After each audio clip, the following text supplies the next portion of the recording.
Atal Setu bridge దేశంలోనే సముద్రంపై నిర్మించిన అతిపెద్ద వంతెన. ముంబైకి మణిహారం. లేటెస్ట్ టెక్నాలజీతో నిర్మించారు. అదో ఇంజనీరింగ్ అద్భుతం. ముంబై వాసుల ట్రాఫికర్కు చెక్ పెట్టిన ప్రయత్నం. ముంబై స్కైలైన్కు ధీటుగా నిర్మించిన ఈ బ్రిడ్జ్ అరుదైన రికార్డును సొంతం చేసుకుంది. ఆ విశేషాలేంటి? ముంబై వాసులకు ట్రాఫిక్ నుంచి ఎలాంటి ఉపశమనం ఇస్తోంది? సాగరంపై సాగిపోవడం ఎలా ఉందో మా ఎగ్జిక్యూటివ్ ఎడిటర్ అశోక్ అందిస్తున్న స్పెషల్ గ్రౌండ్ రిపోర్ట్లో చూద్దాం.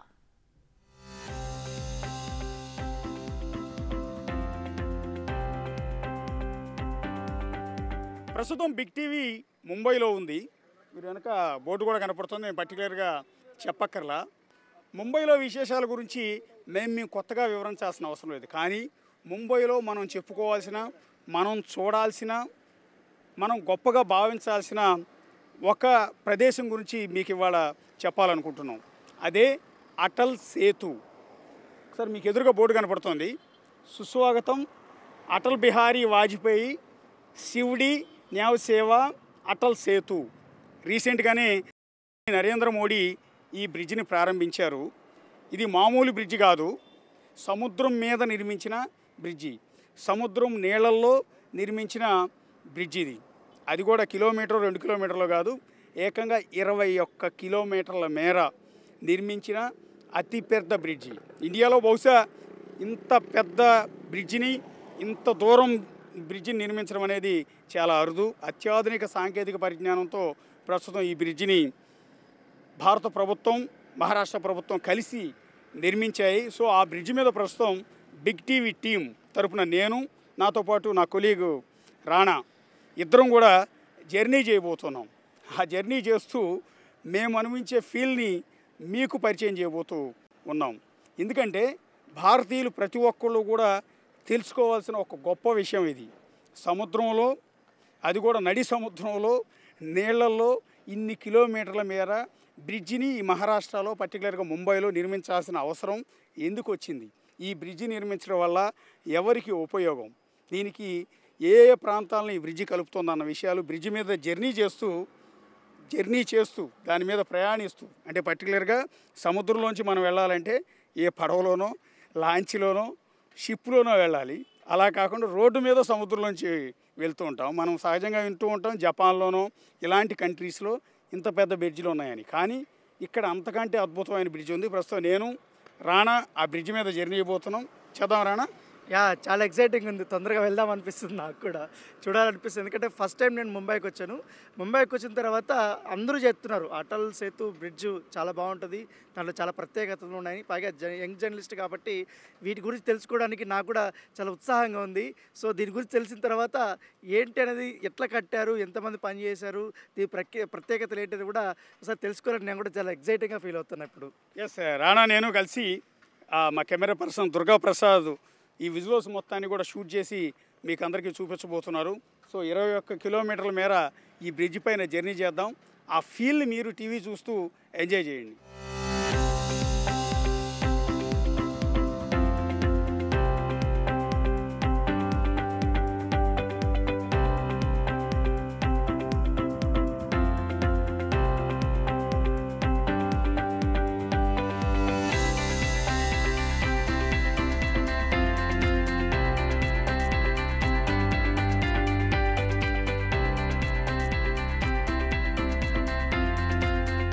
ముంబైలో నిర్మించిన దేశంలోని అతిపెద్ద వంతెన మీద నుంచి ప్రస్తుతం బిగ్ టీవీ టీం జర్నీ చేస్తుంది. ఆ విశేషాలను మీకు చూపించే ప్రయత్నం చేస్తుంది. అయితే దేశంలో వంతెన పెద్దది కట్టడం అనేది పెద్ద విశేషమేం కాదు కదా అనిపించవచ్చు.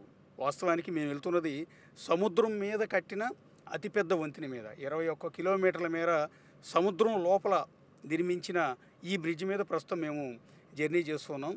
సముద్రంలో ఇంత పెద్ద బ్రిడ్జిని ఇంకెక్కడ కూడా నిర్మించలేరు. దీన్ని అటల్ సేతు అని ప్రధానమంత్రి నరేంద్ర మోడీ నామకరణం చేశారు. దాన్ని ఇటీవలే ప్రారంభించారు. ఒకసారి మేము ఆ బ్రిడ్జి మీద నుంచి వెళ్తున్నాం. దాని దృశ్యాలని మీకు ఇక్కడ చూపిస్తున్నాను. ఎంత అద్భుతంగా ఉందో చూడండి. బ్రిడ్జి దాదాపు ఇటు ముంబై నుంచి అటు నవీ ముంబైని కలుపుతూ ఈ బ్రిడ్జి నిర్మాణం పూర్తిగా సముద్రంలోనే సాగింది. మామూలుగా భూమి మీద బ్రిడ్జి నిర్మించడం అనేది చాలా తేలికైన పని. కానీ సముద్రంలో అంత లోతు నీళ్లల్లో ఈ బ్రిడ్జి నిర్మాణం చేయటం అనేది కష్టసాధ్యమైన పని. ప్రస్తుతం ఈ బ్రిడ్జి మొత్తాన్ని కూడా L&T సంస్థ నిర్మించింది 21 కిలోమీటర్ల మేర, దాదాపు 14,000 కోట్ల ఖర్చు అయింది. 2014లో ఈ బ్రిడ్జి నిర్మాణాన్ని ప్రారంభించారు. 10 ఏళ్ల పాటు నిర్మాణం పూర్తి చేసి ఇటీవలే దీన్ని అందుబాటులోకి తీసుకొచ్చారు. అయితే భూమి మీదే బ్రిడ్జిలు కట్టుకోవచ్చు కదా, సముద్రం మీద ఎందుకు కట్టారు అంటే, ఇటు ముంబైని నవీ ముంబైని కలపటం కోసం ఈ సముద్రంలో బ్రిడ్జి నిర్మించి ఈ డిస్టెన్స్ని పూర్తిగా తగ్గించారు. గతంలో ముంబై నుంచి నవీ ముంబైకి వెళ్ళాలి అంటే 2 గంటలకు పైగా సమయం పట్టేది, అది కూడా ట్రాఫిక్ తక్కువ ఉంటే.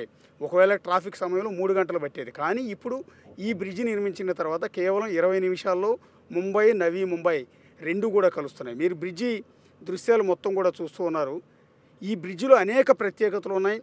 ఈ బ్రిడ్జికి వినియోగించిన ఐరన్తో 4 హౌరా బ్రిడ్జిలు, కలకత్తాలో ఉన్న హౌరా బ్రిడ్జిలు లాంటివి 4 నిర్మించవచ్చు. అలాగే అమెరికాలో ఉన్న స్టాచ్యూ ఆఫ్ లిబర్టీలు 8 విగ్రహాలని నిర్మించవచ్చు. అంతటి ఐరన్ని దీనికోసం వినియోగించడం అనేది జరిగింది. అట్లాగే ఈ బ్రిడ్జిలో ఎన్నెన్నో విశేషాలు ఉన్నాయి. మనకి లెఫ్ట్ సైడ్ మనకు కనిపిస్తుంది. లెఫ్ట్ సైడు మీకు కనిపించే వాల్ లాంటిదంతా కూడా సౌండ్ బ్యారియర్స్ అంటూ ఉన్నారు. అది ఎందుకు కట్టారు అంటే, ఈ బ్రిడ్జి మీద నుంచి వెళ్ళే వాహనాల హార్న్స్ కావచ్చు, వాహనాల సౌండ్స్ ఏవి కూడా ఈ సముద్రంలోకి వచ్చే వలస పక్షులు ఏవైతే ఉంటాయో వాటికి ఇబ్బంది కలగకూడదన్న ఉద్దేశంతో వాహనాల శబ్దాలు ఏవి బయటికి రాకుండా అత్యాధునిక సాంకేతిక పరిజ్ఞానంతో ఆ సౌండ్ బ్యారియర్స్ని నిర్మించడం అనేది జరిగింది. అట్లాగే ఈ బ్రిడ్జి మీద మనకు ఎదురుగా కనిపించే లైట్లు ఉన్నాయి కదా, ఆ లైట్లలో కూడా ప్రత్యేకత ఉంది. ఆ లైట్ల వల్ల పక్షులకు ఎలాంటి హాని లేకుండా లేటెస్ట్ టెక్నాలజీని ఉపయోగించి లైట్లు ఏర్పాటు చేయడం అనేది జరిగింది. అట్లాగే ఈ బ్రిడ్జి పైన 400కు పైగా సీసీ కెమెరాలు అడుగడుగునా భద్రత కోసం పెట్టడం అనేది జరిగింది. ఇవి కేవలం దీనిలో కార్లను మాత్రమే అనుమతిస్తూ ఉన్నారు. అలాగే చిన్న చిన్న ఆటోలు కావచ్చు, బైకులు కావచ్చు, ట్రాక్టర్లు కావచ్చు, ఇలాంటి వాహనాలు వేటిని కూడా ఈ బ్రిడ్జి పై నుంచి అనుమతించరు. అట్లాగే అటుపక్క మొత్తం కూడా సముద్రం మీకు కనిపిస్తోంది, చూడొచ్చు. ఒకవైపు మాత్రం సౌండ్ బ్యారియర్స్ పెట్టారు, రెండో వైపు మాత్రం ఓపెన్గా పెట్టారు. నేను ఇందాక నుంచి చెప్తున్నట్టుగా సముద్రంలో నీళ్లలో ఈ బ్రిడ్జి పిల్లర్లు వేసి వాటిపైన బ్రిడ్జి నిర్మాణం అనేది చేయడం అనేది జరిగింది. 10 ఏళ్ల పాటు దాదాపు 1700 మంది ఇంజనీర్లు, కొన్ని వేల మంది కార్మికులు కలిసి ఈ బ్రిడ్జి నిర్మాణాన్ని చేపట్టారు. ఇండియాలోనే అత్యంత ప్రతిష్టాత్మకమైన, మనం చాలా గర్వకారణంగా చెప్పుకునే బ్రిడ్జి ఇదని మనం చెప్పాల్సి ఉంటుంది. సెంట్రల్ గవర్నమెంట్ కూడా దీన్ని ప్రతిష్టాత్మకంగా తీసుకుంది, దాన్ని పూర్తి చేసింది. ఈరోజు ముంబై ప్రజలకు అందుబాటులోకి తీసుకొచ్చింది. కేవలం ముంబై నవీ ముంబై ప్రజలకు మాత్రమే కాకుండా ఇటు పూణే వెళ్ళాలన్నా, అట్లాగే గోవా వెళ్ళాలన్నా, ఇటుపక్కన ఉన్న ఏ ప్రాంతాన్ని కలపాలన్నా కూడా తేలిగ్గా నిమిషాల వ్యవధిలో వెళ్ళిపోయేలా ఈ నిర్మాణం అనేది సాగింది. మధ్యలో సముద్రం అడ్డం ఉంది నవీ ముంబైకి. అందుకని భూమి మీద కంటే కూడా సముద్రంలోంచి బ్రిడ్జ్ ఎందుకు కట్టకూడదన్న ఆలోచనతో ఇంత కష్టసాధ్యమైన, ఇన్ని వేల కోట్ల ఖర్చైన బ్రిడ్జిని నిర్మించడం అనేది జరిగింది. మీకు రైట్ సైడ్ సముద్రం అంతా కూడా కనిపిస్తోంది. సముద్రానికి అవతల నవీ ముంబై కూడా మీకు కనిపిస్తోంది. సో ఎన్నో ఏళ్ల పాటు కష్టపడి ఇంత అద్భుతమైన బ్రిడ్జిని, 21 కిలోమీటర్ల మేర బ్రిడ్జిని నిర్మించడం అనేది జరిగింది. ప్రస్తుతం ముంబైలో ఉన్న ప్రజలందరూ కూడా ఈ బ్రిడ్జి నిర్మాణం చేసిన తర్వాత ముంబైలో ఉన్న ట్రాఫిక్ బారి నుంచి తమను తాము కాపాడుకోగలిగారు. చాలా తేలిగ్గా ఎటు వెళ్ళాలన్నా వెళ్ళగలుగుతూ ఉన్నారు. ఇటు థానే, ముంబై, అటుపక్క నవీ ముంబై, అటుపక్క పూణే, ఇలాంటి పెద్ద పెద్ద సిటీలన్నింటినీ కలిపే విధంగా సముద్రంలో ఈ బ్రిడ్జ్ నిర్మించారు. వాస్తవానికి సముద్రం అంటున్నాను కానీ సముద్రం ఎక్కడానికి మీకు కనిపించవచ్చు. సౌండ్ బార్స్ ఉండటం వల్ల, ఈ పక్కన పెద్ద వాల్ లాంటిది కట్టడం వల్ల సముద్రం కనిపించలేదు, కేవలం బ్రిడ్జ్ మాత్రమే కనిపిస్తుంది. ఒకసారి నాతో పాటు నా కొలీగ్ రాణా ఉన్నారు. రాణా, బ్రిడ్జ్ మీద జర్నీ చేస్తున్నారు, ఎట్లా ఉంది ఈ ఫీల్ అంతా కూడా? సో చాలా చాలా చాలా కొత్తగా ఉంది. ఎందుకంటే ఇంతకుముందు ఇట్లాంటి బ్రిడ్జ్ మీద ఎప్పుడు వెళ్ళలేదు. ఎందుకంటే హైదరాబాద్లో కేబుల్ బ్రిడ్జ్ విన్నప్పుడు చాలా ఎగ్జైటింగ్గా ఫీల్ అయ్యేటోళ్ళం, ఎందుకంటే నైట్లో ఆ లైట్స్ అవన్నీ చూస్తారు. ఇప్పుడు సముద్రం మధ్యలో ఒక బ్రిడ్జ్ వెళ్తుంది, అవన్నీ చూస్తుంటే సరికొత్తగా అనిపిస్తుంది, కొత్త ఫీలింగ్ ఉంది. ఎందుకంటే చాలా ఎగ్జైటింగ్ అనిపిస్తుంది. ఇంకోటి, ఈ బ్రిడ్జ్ యొక్క ప్రత్యేకతలు వింటుంటే కూడా మనం ఇంకా ఎంత తెలుసుకోవాలని అనిపిస్తుంది. ఎందుకంటే గతంలో కూడా ఈ బ్రిడ్జ్ లేకముందు ఈ నేవీ ముంబై నుంచి వెళ్ళడానికి దాదాపు 3 గంటలకు కానీ 2.5 గంట కానీ పట్టేదంట. ఈ బ్రిడ్జ్ పడే కొందరికి ఇప్పుడు కేవలం 30 నిమిషాలు 40 నిమిషాల లోపలనే ఇక్కడికి వెళ్ళిపోతారు అనేసి కూడా వీళ్ళు చెప్తున్నారు. రోజుకి వేలాది వెహికల్స్ కూడా వెళ్తున్నారు. చాలా ట్రాన్స్పోర్టేషన్ అనేది చాలా ఈజీగా వెళ్ళిపోయింది. ఒక్క నిమిషం రానా, మీకు ఇటువైపున సముద్రం చూస్తూ ఉన్నాం, సముద్రం వాటర్ను కూడా మీరు చూస్తూ ఉన్నారు. ఇందాక నుంచి నేను అంటున్నానుగా సముద్రంలో కట్టిన బ్రిడ్జ్ అంటే సముద్రంలో మరి నీళ్లు కనిపించట్లేదంటని. ఇప్పుడు నీళ్లు కనిపిస్తూ ఉన్నాయి. ఎందుకంటే ఆ సౌండ్ బారియర్స్ ఏదైతే ఇందాక నేను చెప్పానో సైడ్ వాల్ లాగా కట్టారో అది పక్షుల కోసం కట్టారు. ఇప్పుడు పక్షుల ఆ ప్రాంతం వరకు వస్తాయి అనుకుంటే బహుశా ఆ తర్వాత నుంచి ఆ సౌండ్ బారియర్స్ అనేది పెద్దగా కనిపించట్లేదు. ప్రస్తుతం సముద్రం అంతా కూడా కనిపిస్తోంది.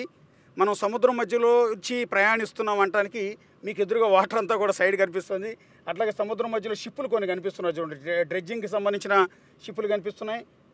మిగిలిన కొన్ని షిప్పులు ప్రస్తుతం సముద్రంలో నీళ్ళల్లో మీకు కనిపిస్తున్న దృశ్యాలు చూడొచ్చు. సముద్ర వాటర్ మొత్తాన్ని కూడా మీరు చూడొచ్చు. సముద్రానికి అవతల పక్క మనకు కనిపిస్తున్న ముంబై సిటీని కూడా చాలా కిలోమీటర్ల దూరానికి అవతల కనిపిస్తున్న బిల్డింగ్లన్నింటిని కూడా మీరు ఎదురుగా గమనించవచ్చు. ఇంత అద్భుతంగా సముద్రం మధ్యలోంచి నీళ్ళల్లోంచి బ్రిడ్జి నిర్మాణం అంతా కూడా చేశారు. రానా? ఎస్, మీరు చెప్పినట్టుగానే దీంట్లో చాలా ప్రత్యేకతలు కనపడుతున్నాయి. ఎందుకంటే మనం వెళ్తున్నప్పుడు తెలియని ఒక అనుభూతిని మనం పొందుతున్నాము. ఎందుకంటే నార్మల్ బ్రిడ్జ్కి ఇట్లా సముద్రంలో పైన కట్టినటువంటి బ్రిడ్జ్కి చాలా తేడా ఉంది. ఎందుకంటే గతంలో అప్పుడు సోనియా గాంధీ వేసినట్టు ఆ బ్రిడ్జ్కి అప్పుడు చాలా గొప్పగా చెప్పుకున్నారు. మొత్తం దేశమంతా కూడా చాలా అద్భుతం అనేది చెప్పుకున్నారు. కానీ ఇప్పుడు ఇంత పెద్ద స్థాయిలో 21 కిలోమీటర్లు, దాంట్లో 16 కిలోమీటర్ల వరకు సీలింక్డ్ ఉన్న బ్రిడ్జ్ ఉందంటే మనం దాని గురించి ప్రత్యేకంగా చెప్పనవసరం లేదు. కాకపోతే ఇప్పుడు మనం ఒకసారి వీళ్ళ ఎగ్జైట్మెంట్ ఉంది. లోకల్గా ముంబైన్స్ వాళ్ళు ఏమనుకుంటున్నారు, ఎక్కువగా రెగ్యులర్గా ఈ యొక్క టాక్సీ తోలే వాళ్ళు ఎక్కువ ఉంటారు కాబట్టి వాళ్ళకి రెగ్యులర్గా ఈ నేవీ ముంబైకి ఎక్కువగా ట్రావెల్ చేస్తుంటారు. గతంలో ఈ బ్రిడ్జ్ రాకముందు, ఇప్పుడు బ్రిడ్జ్ వచ్చిన తర్వాత వాళ్ళ ఎక్స్పీరియన్స్ కూడా ఎలా ఉందో కూడా ఒకసారి మనం మాట్లాడడానికి ప్రయత్నిద్దాము. మనతో పాటు టాక్సీ డ్రైవర్ ఉన్నారు. భయ్యా, ఏ ब्रिज आने के बाद कैसा लग रहा? अच्छा लग रहा है क्या? अच्छा लग रहा है, एकदम अच्छा लग रहा है. इसमें ट्रैफिक भी कंट्रोल हो गया है और सब कुछ अच्छा लग रहा है. पुराने ये ब्रिज नहीं है ना, अब कैसे चलता था? पुराने ब्रिज से हम लोग आगे चेंबूर होके जाते थे और आगे डायरेक्ट बीच में से रास्ता बना हुआ है. कितना किलोमीटर था वो चेंबूर का?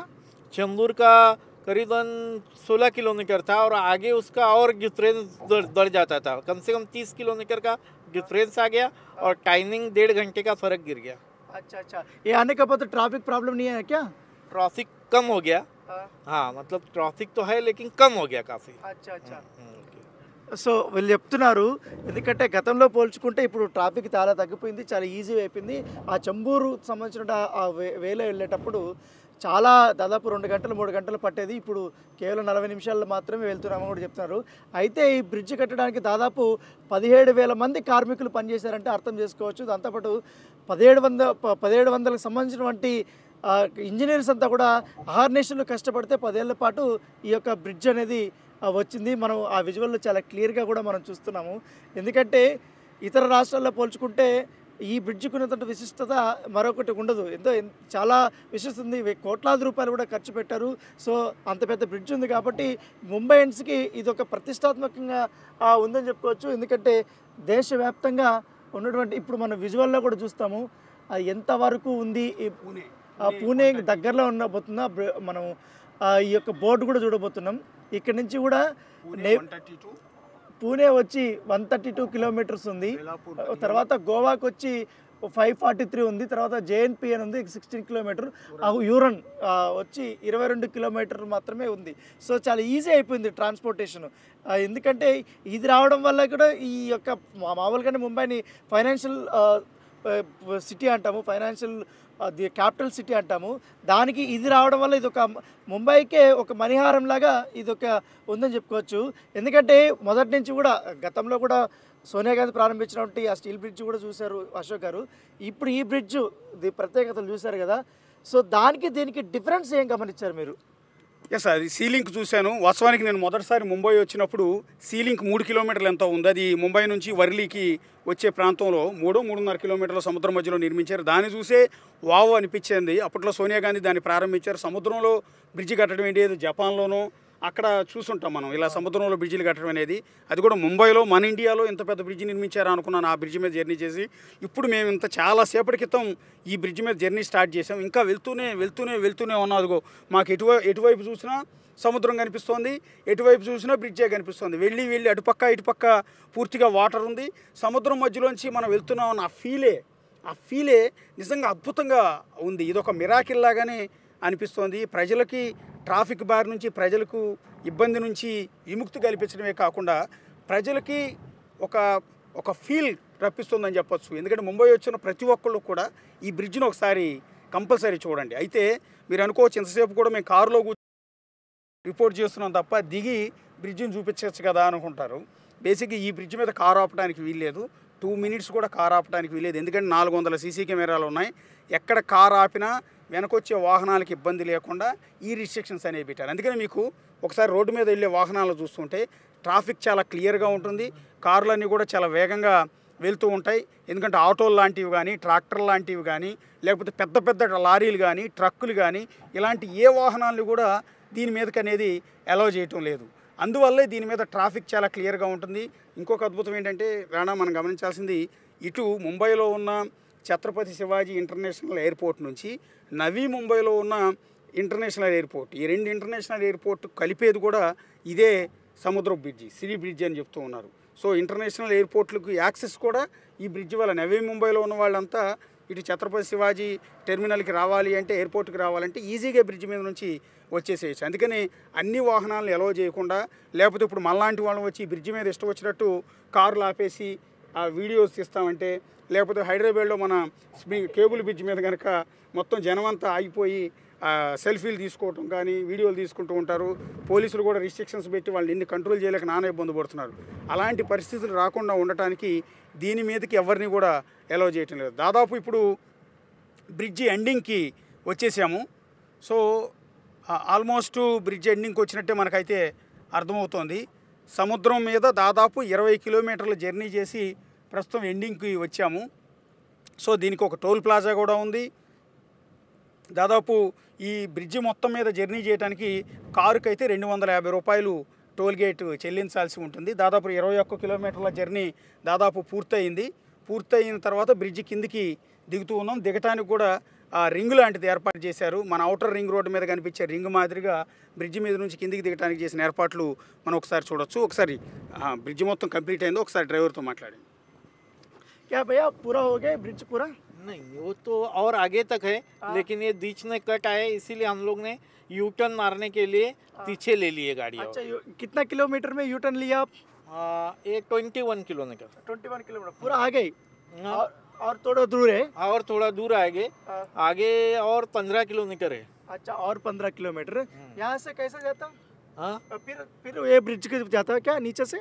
हाँ हाँ, अभी आगे से यू टर्न लेके हम लोग फिर वापस चले जाएंगे। अच्छा, वही ब्रिज में? हाँ, CST। సో తను అంటున్నారు ఆల్రెడీ ఇంకా బ్రిడ్జ్ ఉంది, దాదాపు 21 కిలోమీటర్ వచ్చాము, ఇంకా కొంచెం ముందుకు వెళ్తే 15 కిలోమీటర్ వరకు ఉంది. కానీ మధ్యలో ఒక యూటర్న్ ఉంది రింగ్ లాగా. ఇక్కడ నుంచి తీసుకుపోతే మళ్ళీ సేమ్ బ్రిడ్జ్ మీద నుంచి మనం వెళ్ళొచ్చు. ఆ పక్కన కూడా సముద్రం కూడా చాలా క్లియర్గా కూడా మనకు కనపడుతుంది అనేసి కూడా ఆయన చెప్తారు. ఈ రూట్ అనేది చాలా ఈజీ అనేది కూడా ఆయన చెప్తారు. దీంతో అయితే అశోక్ గారు ఒక్క మాట, ఎందుకంటే ప్రతిసారి ఇండియన్స్లో ఏ గొప్ప పని చేసినా కూడా ఇంజనీర్స్ విషయం బాగా పొగుడతారు.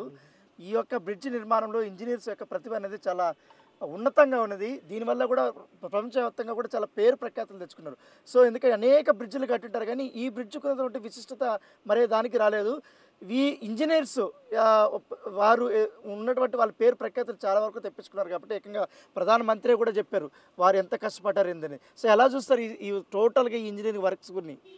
అత్యాధునిక టెక్నాలజీని వినియోగించారు. బ్రిడ్జి నిర్మాణంలో కావచ్చు, ఎల్ఎన్టీ సంస్థ నిర్మించినట్టుగా కొంత సమాచారం సేకరిస్తే తెలుస్తుంది. సో మిగిలిన ఇంకేమైనా ఇంటర్నేషనల్ కాంట్రాక్ట్ సంస్థల సహకారం తీసుకున్నారా అన్నది పూర్తి సమాచారం అయితే ప్రస్తుతం మన దగ్గర లేదు. కానీ ఇండియాలో నిర్మించిన బ్రిడ్జిలు అన్నింటిలోకి ఒక అద్భుతమైన బ్రిడ్జ్ అని మాత్రం చెప్పాల్సి ఉంటుంది. ఆఖరికి సముద్రానికి వలస వచ్చే సైబీరియా పక్షుల్ని కాపాడటానికి వాటికి ఎలాంటి డిస్టర్బెన్స్ లేకుండా, ఒకటి కార్ల నుంచి వచ్చే సౌండ్ పొల్యూషన్ లేకుండా, ఈ లైట్ల వల్ల వాటికి ఎలాంటి ఇబ్బంది లేకుండా, వాటి విషయంలో కూడా ఇన్ని జాగ్రత్తలు అనేది తీసుకున్నారు. అంటే ఈ బ్రిడ్జ్ నిర్మాణంలో ఎన్ని జాగ్రత్తలు తీసుకుని నిర్మాణం చేశారని చూడవచ్చు. సో ఒక బ్రిడ్జ్ మీద మిడిల్లోంచి మనం 21 కిలోమీటర్లు కంప్లీట్ కాలేదు, కొంతమేర ప్రయాణించి ప్రస్తుతం కిందికి దిగుతున్నాం. మళ్ళీ అదే బ్రిడ్జ్ మీద నుంచి వెనక్కి వెళ్తాం. మళ్ళీ ఎక్కడ ముంబై నుంచి బయలుదేరామో వెనక్కి వెళ్తూ ఉంటాం. ఈసారి రెండో వైపు ఆ సౌండ్ బారియర్స్ ఏవైతే ఉన్నాయో అవి లేకపోవడం వల్ల సముద్రం చాలా క్లియర్గా కనపడే అవకాశం ఉంటుంది. ఒకసారి రిటర్న్ నేను రాణా వెళ్తున్నాం. వెళ్ళేటప్పుడు విశేషాలు కూడా మీకు చూపించే ప్రయత్నం చేస్తాం. ప్రస్తుతం అటల్ సేతు పైన నేను కొలీగ్ రాణాతో కలిసి వాహనంలో రెండో వైపు నుంచి వెళ్తున్నాం. మీకు ఇప్పటివరకు ఎక్స్ప్లెయిన్ చేసాం. ఒకవైపు ఏదైతే సౌండ్ బారియర్స్ బిగించారో, ఒక వాల్ మాదిరిగా పక్షుల కోసం అత్యాధునిక టెక్నాలజీతో సౌండ్ బారియర్స్ బిగించారో ఆ పక్క మనం అంతా కూడా జర్నీ చేసి వచ్చాం. ఇప్పుడు రెండో వైపు మనం వెళ్తున్నాం. ఇటువైపు ఒక నెట్ లాంటిది బిగించారు, మీరు ఎదురుగా దృశ్యాల్లో చూడవచ్చు. ఇది కూడా బహుశా సేఫ్టీ కోసం పెట్టారా, పక్షుల కోసం పెట్టారా అన్నది పూర్తి సమాచారం అయితే మన దగ్గర లేదు. మనం ప్రస్తుతం సముద్రం మీదే జర్నీ చేస్తున్నాం. ఈ పక్కంతా కూడా సముద్రం ఉంది, ఆ పక్కంతా సముద్రం ఉంటుంది. మధ్యలో బ్రిడ్జి నిర్మాణం అంతా కూడా చేశారు. సో ఈ బ్రిడ్జి టెక్నాలజీ గురించి మనం మాట్లాడుకున్నాం, బ్రిడ్జి వల్ల ఉపయోగాలు ఏంటి అనేది కూడా మాట్లాడుకుంటున్నాం, ఏ ఏ ప్రాంతాలను ఈ బ్రిడ్జి కలుపుతుంది అనేది కూడా మాట్లాడాం. ఇప్పుడు ఒకసారి దృశ్యాలు చూస్తున్నాం. రెండో వైపు ఆ పక్క సూర్యుడు, అస్తమిస్తున్న సూర్యుడు. సాయంకాలం అటల్ సేతు బ్రిడ్జి పైన ప్రస్తుతం బిగ్ టీవీ టీం ప్రయాణిస్తోంది. ఆ పక్క అస్తమిస్తున్న సూర్యుడు, సూర్యకిరణాలు సముద్రం మీద పడుతున్న దృశ్యాలు. సో అలా సూర్యకిరణాలు సముద్రం మీద పడి రిఫ్లెక్ట్ అవుతున్న సందర్భంలో అటల్ సేతు పైనుంచి మా జర్నీ అనేది సాగుతోంది. ఏదో కిలోమీటర్ 2 కిలోమీటర్ల జర్నీ కాదు, ఇది దాదాపు 21 కిలోమీటర్ల మేర సముద్రం మధ్యలో మేము నడుస్తూ ఉన్నాం. ఇంతకుముందు సముద్రంలోకి మేము చాలాసార్లు వెళ్ళాం, అది కూడా పడవల్లో, లాంచీల్లో, బోట్లలో, కొన్నిసార్లు షిప్పుల్లో కూడా ఈ సముద్రంలోకి వెళ్ళి ప్రయాణించాం. కానీ ఈ విధంగా సముద్రం మధ్యలో రోడ్డు మీద జర్నీ చేయటం, అటుపక్క నీళ్లు ఇటుపక్క నీళ్లు, మధ్యలో బ్రిడ్జి మీద కారులో వెళ్ళటం అనేది ఒక ఊహించని అద్భుతమైన ఫీల్ అనే చెప్పాల్సి ఉంటుంది. అందుకనే ఈ బ్రిడ్జి నిర్మాణానికి అటు కాంట్రాక్ట్ సంస్థలు కావచ్చు, ఇంజనీర్లు కావచ్చు, ఉద్యోగులు కావచ్చు ఎంతో కష్టపడ్డారు, ఎంతో శ్రమపడ్డారు, ఎంతో టెక్నాలజీని వినియోగించారు. బ్రిడ్జి నిర్మాణంలో ఎన్నో ఆటుపోట్లు ఎదుర్కొన్నారు. నీళ్ల మధ్యలో సముద్రం ఎంత లోతు ఉంటుందనేది మీకు అందరికీ కూడా తెలుసు. అంతటి సముద్రంలో ఆ ఉప్పు నీళ్ల మధ్యలో అరేబియా సముద్రంలో ఆ పిల్లర్లు వేయటం అనేది ఎంత కష్టమో మీరు ఒకసారి ఆలోచించవచ్చు. సో 10 ఏళ్లకు పైగా నిర్మాణం ఎందుకు పట్టింది అనటానికి ఈ సముద్రం మధ్యలో బ్రిడ్జి నిర్మాణానికి అంత సమయం ఎందుకు తీసుకుంది అనేది మీకు స్పష్టంగా అర్థమవుతుంది. అందుకనే అత్యాధునిక సాంకేతిక పరిజ్ఞానాన్ని, అనేక అంతర్జాతీయ సంస్థల సలహాలు సూచనల్ని, విదేశాలకు సంబంధించిన టెక్నాలజీని కూడా ఇక్కడ వినియోగించి ఈ బ్రిడ్జి నిర్మాణం చేపట్టారు. మీకు సముద్రం మొత్తం కూడా చూస్తున్నాం. సముద్రం మీద బ్రిడ్జిలోంచి వెళ్తున్న సందర్భంలో బ్రిడ్జికి సంబంధించిన రైలింగ్ మీద నుంచి సముద్రం లోపలి దృశ్యాలని మా కెమెరా పర్సన్ దుర్గాప్రసాద్ మొత్తం చాలా అందంగా చూపిస్తూ ఉన్నారు. ఎదురుగా చూడవచ్చు. ముంబైలో ఉన్న అతిపెద్ద పోర్టు కూడా సముద్రానికి అటుపక్క మీకు స్పష్టంగా కనిపిస్తోంది. ఆ పోర్టులో ఆగి ఉన్న షిప్పులన్నింటి కూడా మీరు ఎదురుగా దృశ్యాల్లో చూడవచ్చు. అట్లాగే సముద్రం మధ్యలో ఒక ఐలాండ్ లాంటిది కూడా మీకు ఈ పక్క కనిపిస్తోంది. మన కాకినాడ దగ్గర కనుక హోప్ ఐలాండ్ కనిపించిన మాదిరిగా ఇక్కడ ఒక చిన్న ఐలాండ్ లాంటిది సముద్రం మధ్యలో కొండ లాంటిది మనకు ఎదురుగా దృశ్యాల్లో కనిపిస్తుంది. ప్రస్తుతం మనం సాయం సంధ్యవేళ అటల్ సేతు పైన ముంబైలో జర్నీ చేస్తున్నాం. ఆ సుందర దృశ్యాలన్నింటినీ కూడా మీకు ఇక్కడ చూపించే ప్రయత్నం చేస్తున్నాం. మా కొలీగ్ రాణా అయితే ఇందాక నుంచి ఆనందంతో ఉబ్బితబ్బిపోయిపోతూ ఉన్నాడు. ముంబైకి ఫస్ట్ టైం వచ్చాడు, అందులోనూ సముద్రం మీద బ్రిడ్జి కట్టారు అంటే మొదట మనవాడు ఎలా కట్టుంటారా అని విపరీతంగా గూగుల్లో శోధిస్తూనే ఉన్నాడు, ఎలా కట్టుంటారు, ఏం చేసి ఉంటారు అని. సో చాలా యాంగ్జైటీ ఫీల్ అవుతున్నాడు రాణా. ఏం చెప్తారు రాణా? చాలా ఎగ్జైటింగ్ ఉంది, ఎందుకంటే ఈ సముద్రంలో ఇసుక కూడా ఎక్కువ ఉంటుంది కదా కింద. ఆ ఇసుక మీద వీళ్ళు ఎట్లా కట్టారు, ఎందుకంటే చాలా ప్రమాదాలు కూడా మనం చూస్తుంటాం కదా, బ్రిడ్జ్లు పడిపోవడం కానీ ఇవన్నీ. కానీ ఏ టెక్నాలజీ వాడి వీరు ఇంత స్ట్రాంగ్గా, ఎందుకంటే రోజుకి 70,000 వెహికల్స్ పోతున్నాయంటే ఈ బ్రిడ్జ్ మీద, దాన్ని ఎంత స్ట్రాంగ్గా కట్టింటారో ఇప్పుడు నాకు అర్థమైంది. పైగా నేను గూగుల్ చేసేటప్పుడు కొన్ని ప్రత్యేకతలంతా కూడా దీంట్లో నేను తెలుసుకున్నాను. ఏదైతే మనకు ఐఫెల్ టవర్ ఏదైతే ఎంత స్ట్రాంగ్ ఉంది, ఇప్పుడు దశాబ్దాలైనా శతాబ్దాలైనా కూడా అదొక ఐకానిక్గా ఉంది ప్యారిస్లో. దానికి వాడినటువంటి ఈ ఏదైతే ఇనుము ఉందో స్టీలు, దానికంటే బరువు 17 రెట్ల కంటే ఎక్కువ బరువైనటువంటి స్టీల్ని ఈ బ్రిడ్జ్ కోసం వాడారంట. సో చాలా ఖర్చు కూడా ఎక్కువైంది. సో అంత స్ట్రాంగెస్ట్. దాంతోపాటు ఈ అరేబియా సముద్రంలో భూకంపాలు వచ్చినా ఏదొచ్చినా కూడా ఈ బ్రిడ్జ్ మాత్రం చెక్కు చెదరదంట. సో అంత హైలైట్స్ అయితే ఈ బ్రిడ్జ్లో మనము చూసాము. సో ఎన్నో వేల మంది సంవత్సరాలు పడి, దాదాపు 10 సంవత్సరాలు అంటే ఎంత కష్ట నష్టాలు ఉంటాయో మనం కూడా అర్థం చేసుకోవచ్చు. దాంతోపాటు ముంబైలో ఒక్క మెట్రో లైన్ వేయడానికి దశాబ్దాలు పడిందంట. సో ఎప్పటి నుంచినో స్టార్ట్ చేసుకున్న ఆ సకాలంలో కూడా అది పూర్తి చేయలేకపోయినారు. కానీ తర్వాత ఎప్పుడో అది పూర్తయింది. కానీ ఇది మాత్రం అనుకున్న సమయానికి ఇంకా చాలా సంవత్సరాలు అనుకున్నారంట యాక్చువల్గా. కానీ 10 సంవత్సరాలను క్లోజ్ చేయడం అనేది ఇది గొప్ప ఫీట్గానే మనం ఇండియన్స్ భావించాలి. ఇది ఒక భారతదేశానికి ఒక మణిహారంగానే కూడా మనం చూడాలి. ఎందుకంటే భారతదేశ ప్రత్యేకతలు ఎన్నో ఉన్నాయి ఈ యొక్క కట్టడాల గురించి. మెయిన్ థింగ్ ఇదొక అతిపెద్ద కట్టడంగానే మనం పరిగణించాల్సింది. దీనికి ఉన్న పేరు ప్రఖ్యాతులు అంతా ఇంత కదా, ఎందుకంటే దేశ విదేశాల్లో కూడా అప్పుడు ఈ ఇంజనీర్స్ గురించి చాలా వరకు కూడా మాట్లాడుకున్నటువంటి నేపథ్యం కాబట్టి ఈ నిర్మాణంలో పాల్గొన్నటువంటి ఎవరైతే డిజైన్లో పాల్గొన్న ఇంజనీర్స్ ఉన్నారో వాళ్ళకంతా కూడా రష్యాలో కానీ ఉక్రెయిన్లో కానీ యుఎస్లో కానీ పలు ప్రాజెక్టుల్లో కూడా వారికి వర్క్స్ని వాళ్ళకి అసైన్ చేసినటువంటి పరిస్థితి ఉంది. అవంతా గూగుల్లో నేను కూడా చూసుకున్న పరిస్థితి కనపడుతుంది. ఎందుకంటే ఇప్పుడు మనము అటువైపు చూసాము, ఇప్పుడు ఇటువైపు కూడా వెళ్తున్నప్పుడు కానీ ఇటువైపు చూసినప్పుడు చాలా అనుభూతి ఉంది. ఎందుకంటే కొత్త ముంబైని చూసినట్టుంది ఈ అందాలు కానీ ఇవన్నీ కూడా. ఎందుకంటే నేను ఎప్పుడు ఇక్కడ ఈ ఓడరేవు పెద్దగా నేను ఎప్పుడు చూడలేదు ఇటు సైడు. ఇది చూడంతే ఐ ఫీల్ చాలా ఎక్సైటింగ్గా ఉంది. అయితే ప్రస్తుతం అయితే ఇందాక అటువైపు నుంచి వెళ్ళినప్పుడు సముద్రం కనిపించలేదు. రెండో వైపు మళ్ళీ వెనక్కి తిరిగి వస్తున్న సందర్భంలో ఈ పక్క సౌండ్ బారియర్స్ లాంటివి లేవు కాబట్టి సముద్రం అంతా కూడా చాలా స్పష్టంగా మనకు కనిపించింది. ఇప్పుడు కూడా మీరు ఒకసారి బ్రిడ్జిని చూడొచ్చు. ఒక పక్క అంతా కూడా ఓపెన్ ఉంటుంది, రెండో పక్క అంతా కూడా మీకు సౌండ్ బారియర్స్ ఇందాక చెప్పినట్టుగా పక్షుల్ని కాపాడటం కోసం సౌండ్ పొల్యూషన్ లేకుండా ఉండటానికి ఆ విధంగా సౌండ్ బారియర్స్ ఒక వాల్ మాదిరిగా నిర్మించారు. సో ఈ పక్క అంతా కూడా ఒక నెట్ లాంటిది కొన్ని పర్టికులర్ ప్లేసుల్లో నిర్మించారు. బహుశా ఇదంతా పక్షుల్ని కాపాడటం కోసం అని చెప్తూ ఉన్నారు. దాని గురించి పూర్తి టెక్నాలజీ ఏంటనేది మనకైతే పూర్తిగా ఐడియా లేదు. ఒక అద్భుతమైన ఫీల్ ఉంటుంది. రాణా చెప్పినట్టుగా భారతదేశానికే ఒక మణిహారం లాంటిది, ముంబై ప్రజలకు అత్యంత అందుబాటులో ఉండేది, ట్రాఫిక్ని తగ్గించేది, అలాగే సౌత్ ఇండియా నార్త్ ఇండియా రెండింటిని కూడా కలిపేది ఈ అటల్ సేతు బ్రిడ్జ్ అనేది. అందుకని ముంబై వచ్చిన ప్రతి ఒక్కళ్ళు కూడా ఈ బ్రిడ్జిని వీలైతే చూడండి, లేకపోతే గూగుల్లో అయినా యూట్యూబ్లో అయినా ఈ బ్రిడ్జి విశేషాలు తెలుసుకోండి. మనం గొప్పగా తెలుసుకుని మన పిల్లలకి ఇలా ఇంత అద్భుతమైన బ్రిడ్జిని ఇక్కడ నిర్మించారు అనేది మనం చెప్పుకోవాల్సిన పరిస్థితి. పర్టికులర్గా మన హైదరాబాద్లోనూ ఇంకో సిటీలో ఒక ఫ్లైఓవర్ కట్టడానికి ఎన్నో ఇబ్బందులు పడుతుంటాం, ఎన్నో సంవత్సరాల సమయం పడుతుంది. అట్లాగే హైదరాబాద్లో మెట్రో లాంటి ఓపెన్ ప్రాజెక్టు, ఓపెన్గా భూమి మీద కట్టిన ప్రాజెక్ట్ నిర్మించడానికి కూడా ఎన్నో సంవత్సరాలు పట్టింది, ఎన్నో వేల కోట్ల ఖర్చు అయింది, ఎన్నో ఇబ్బందులు పడ్డారు. కానీ ఈ రెండు భూమి మీద కట్టడానికే. కానీ ఈ విధంగా సముద్రంలో, నడి సంద్రంలో, నీళ్లల్లో ఇంత పెద్ద బ్రిడ్జి కట్టడం అనేది ఆషామాషి వ్యవహారం కాదు. ఈ బ్రిడ్జిలో రాణా చెప్పినట్టు ఎన్నో విశేషాలు ఉన్నాయి. ఒక ఈఫిల్ టవర్ మీ అందరికీ కూడా తెలుసు, ప్యారిస్లోది. సో దానికి 17 రెట్ల ఐరన్ని ఈ బ్రిడ్జి నిర్మాణంలో వినియోగించారంట. అంతేకాకుండా హౌరాలో, ఏదో వెస్ట్ బెంగాల్ హౌరాలో ఉన్న హౌరా బ్రిడ్జిలు, 4 హౌరా బ్రిడ్జిలు నిర్మించడానికి అవసరమయ్యే ఐరన్ని ఈ బ్రిడ్జి నిర్మాణం కోసం వాడారంట. అలాగే అమెరికాలో ఉన్న స్టాచ్యూ ఆఫ్ లిబర్టీ అలాంటివి 8 విగ్రహాలు నిర్మించడానికి అవసరమైన ఐరన్ ఈ బ్రిడ్జి కోసం వాడారంట. ఎన్నెన్నో విశేషాలు, ఎంతెంతో సాంకేతిక పరిజ్ఞానం ఈ బ్రిడ్జిలో మనకు కనిపిస్తోంది.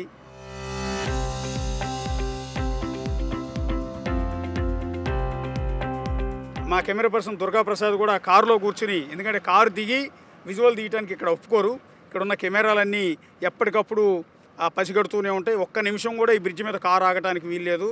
ఏ కారు బ్రేక్ డౌన్ అయ్యో, లేకపోతే ఇంకో ప్రాబ్లం, టైర్ పేలిపోయో, పంచర్ పడి ఆగితే దానికి ఏం చేయలేం. కానీ మామూలుగా అయితే ఇక్కడ కారు ఆపడానికి వీల్లేదు. సో అన్ని జాగ్రత్తలు, అన్ని రిస్ట్రిక్షన్స్ ఈ బ్రిడ్జి మీద ఉన్నాయి. అలాంటి బ్రిడ్జి మీద ప్రస్తుతం మా కెమెరామెన్ ముందు సీట్లో కూర్చుని వెనక సీట్లో కూర్చున్న మమ్మల్ని ప్రజెంట్ చేస్తుంటే ప్రతి ఒక్క సీన్ అద్భుతంగా మా కెమెరా పర్సన్ దుర్గాప్రసాద్ కూడా మీకు ప్రతి విజువల్ చూపించారు. సో ఇది ముంబైలో ఉన్న అటల్ సేతుకు సంబంధించిన పూర్తి సమాచారం.